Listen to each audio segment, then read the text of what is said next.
എന്തായിരിക്കും അടുത്ത വീഡിയോയിൽ ചെയ്യേണ്ട കണ്ടന്റ് എന്നിങ്ങനെ ഞാൻ ആലോചിച്ച് വന്നപ്പോഴാണ് എന്തുകൊണ്ട് എൻ്റെ 1001 അബദ്ധങ്ങളെ പറ്റി പറഞ്ഞുകൂടാ എന്ന് ഞാൻ ചിന്തിച്ചത്. ഇനി എനിക്ക് ഭയങ്കര കൺഫ്യൂഷൻ ആയിരുന്നു തുടങ്ങിയ സമയത്ത്. കൺഫ്യൂഷൻ വേറെ ഒന്നും കൊണ്ടല്ല, ഇന്ത്യയിൽ വെച്ചുണ്ടായ അബദ്ധങ്ങളെ പറ്റി പറയണോ അതോ UK വന്നിട്ടുണ്ടായ അബദ്ധങ്ങളെ പറ്റി പറയണോ എന്നുള്ളൊരു കൺഫ്യൂഷൻ മാത്രമേ എനിക്കുണ്ടായിരുന്നുള്ളൂ. ഫൈനലി ഞാൻ തീരുമാനിച്ചു ലേറ്റസ്റ്റ് ആയിട്ടുണ്ടായ അബദ്ധങ്ങളെ പറ്റി തന്നെ പറയാം. അതായത് UK വന്നിട്ട് ഞാൻ ചെയ്തിട്ടുള്ള പൊട്ടത്തരങ്ങൾ എന്തായാലും ഇവിടെ വിളമ്പാം എന്ന് തീരുമാനിച്ചു.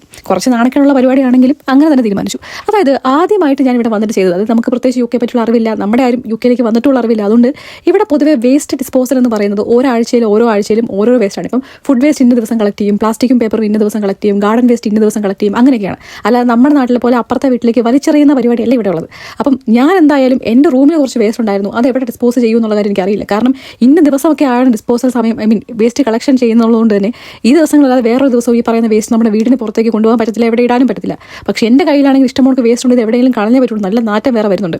അപ്പം ഞാൻ എന്ത് കാര്യം വെച്ചാൽ തൊട്ടടുത്തൊരു പാർക്കിൽ ഒരു വേസ്റ്റ് ബാസ്ക്കറ്റ് ഉണ്ട്, അവിടെ കൊണ്ടുപോയി ഇടാമെന്ന് ഞാൻ തീരുമാനിച്ചു. മിക്കപ്പോഴും വേസ്റ്റ് ബാസ്ക്കറ്റ് നിറഞ്ഞ് കവിഞ്ഞ് ഒഴുകിയതായിട്ടാണ് ഞാൻ കാണുന്നത്. അപ്പം ഞാൻ കരുതി നാച്ചുറൽ എല്ലാവരും അവിടെ ആയിരിക്കും കൊണ്ടുപോയിടുന്നത്, അപ്പം നമുക്ക് അവിടെ കൊണ്ടുപോയിടാം, വേറെ എവിടെയും വലിച്ചെറിയാമെന്ന് ഞാൻ ഉദ്ദേശിച്ചില്ല കേട്ടോ. അങ്ങനെ ഞാൻ അവിടെ കൊണ്ടുപോയിട്ടു. ഞാൻ എൻ്റെ കയ്യിൽ ഒരു ഭാരം ഒഴിഞ്ഞ് സന്തോഷം തിരിച്ചു വന്നു. വെരി നെക്സ്റ്റ് വീക്ക് എനിക്ക് ഇവിടുത്തെ ഒരു കൗണ്ടി, നമ്മുടെ മുനിസിപ്പാലിറ്റിയിൽ നിന്ന് കാണുന്ന കുട്ടിക്കും അവിടെ നിന്ന് ഒരു ലെറ്റർ വന്നു. ലെറ്ററിനകത്ത് ഒരു 150 pounds ഫൈനും വന്നു. അപ്പോഴും എനിക്ക് റിയലൈസ് ചെയ്യാൻ പറ്റില്ല ഇവരെങ്ങനെ എന്നെ കണ്ടുപിടിച്ചു എന്നുള്ള ചിന്തയാണ്. അവിടെയാണ് ഗൈസ് എൻ്റെ അബദ്ധം സംഭവിക്കുന്നത്. ഞാൻ എന്ത് ചെയ്തു എന്ന് കൂട്ടിയാൽ, എൻ്റെ കയ്യിൽ ഒരു ഷിന്നിൻ്റെ ഓർഡർ ഉണ്ടായിരുന്നു. ആ ഓർഡറിൻ്റെ പുറത്ത് എൻ്റെ അഡ്രസ്സ് ഉണ്ടായിരുന്നു.